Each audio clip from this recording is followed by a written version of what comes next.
país em que o Atlas da Violência de 2023 aponta que o número de homicídios foi de mais de 47 mil pessoas, e o Anuário Brasileiro de Segurança Pública de 2023 mostra que o número de furtos de celulares cresceu em todo o país, o ex-ministro da Justiça e Segurança Pública, que tomará posse no dia 22 de fevereiro do cargo de ministro do STF, Flávio Dino, defende desencarceramento e diz que punição não é sinônimo de prisão. Eu sou Geisiane Freitas e esse é o Na Veia. Aqui eu te conto o que não querem que você descubra, mas que você precisa saber sobre política e atualidades.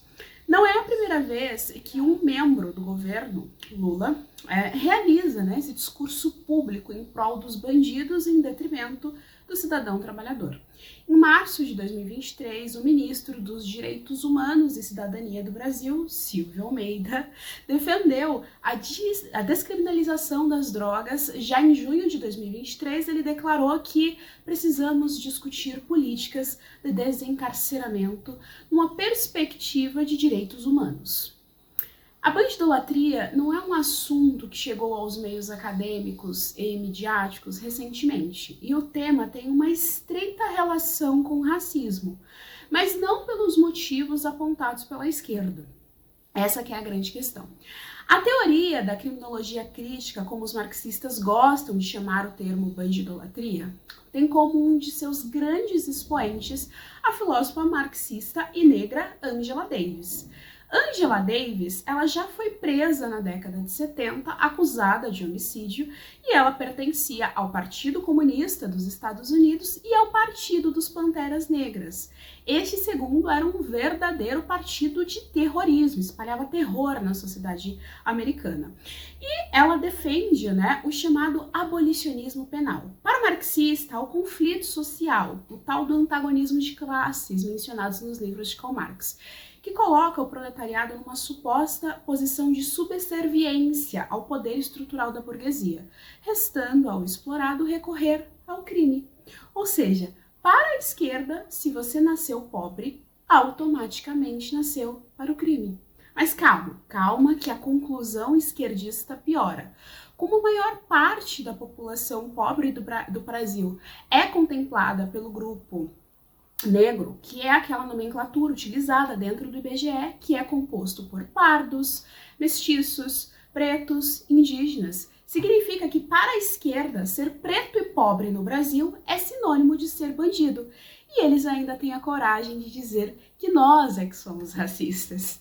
A esquerda, de maneira mentirosa, empurra a goela abaixo o discurso de que as prisões no Brasil acontecem de maneira sistêmica contra a população negra e que, portanto, as prisões seriam racistas e comporiam uma espécie de estrutura social opressora contra a população negra.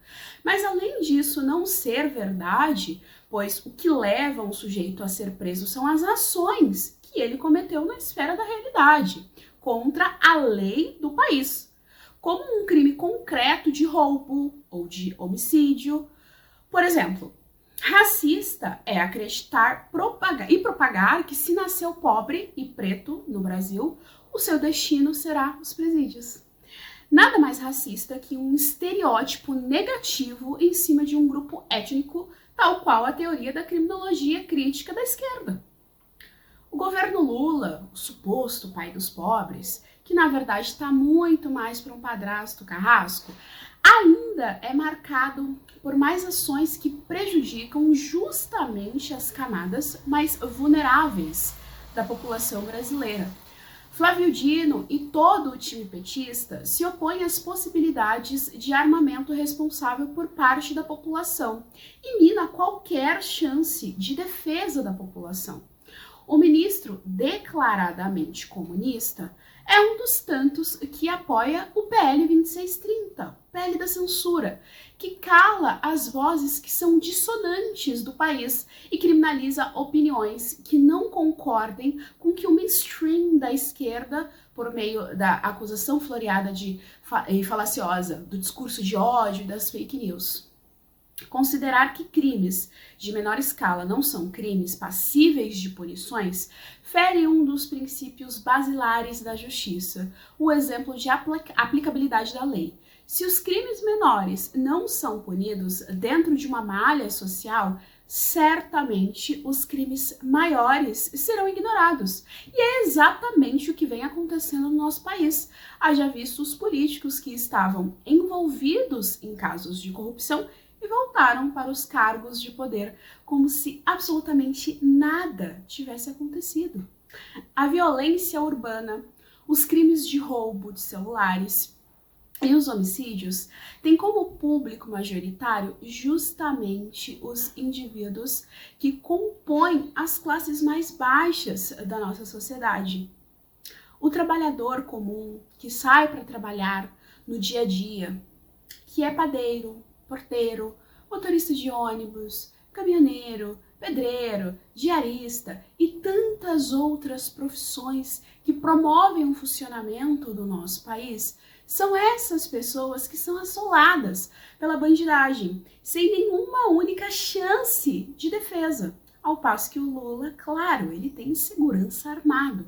São esses cidadãos que constroem o extraordinário da vida dentro do ordinário cotidiano, que tem a dignidade vilipendiada enquanto o discurso da sinalização de virtudes, que é protagonizado pelo governo PT, ganham as manchetes dos jornais do Brasil.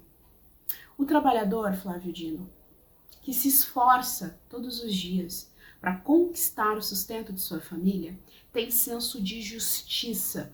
Justiça que durante os meses que você passou no cargo incumbido de defendê-la, fez o contrário e a tratou com escárnio.